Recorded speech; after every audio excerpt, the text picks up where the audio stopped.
Legenda horor tuyul, perjanjian di malam Jumat.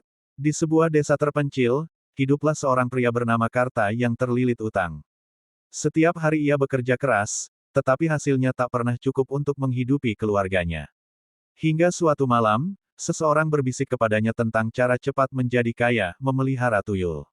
Konon, di tengah hutan terdapat sebuah rumah tua yang hanya muncul pada malam Jumat Kliwon. Di sanalah tinggal seorang dukun yang mampu memberikan tuyul kepada siapapun yang berani membuat perjanjian. Dengan hati penuh putus asa, Karta datang ke rumah itu. Dukun tersebut berkata, uang akan datang setiap malam. Namun, ada harga yang harus kau bayar.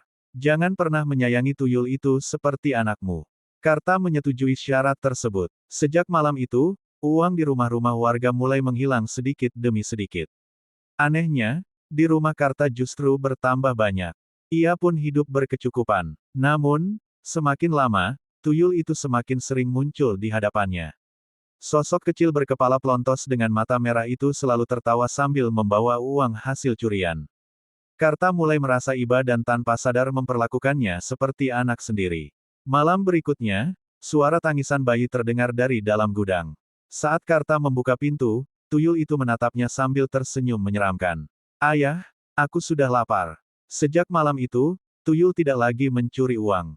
Ia mulai meminta sesuatu yang jauh lebih mengerikan.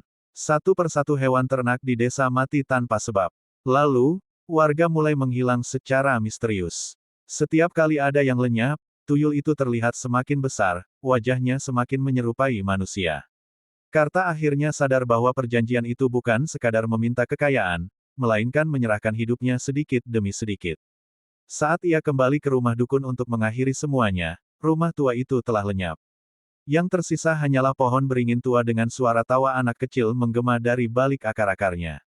Konon, hingga kini, jika seseorang mendengar suara anak kecil tertawa di dekat beringin pada malam Jumat Kliwon, jangan pernah menoleh. Sebab bisa jadi, tuyul itu sedang mencari majikan baru.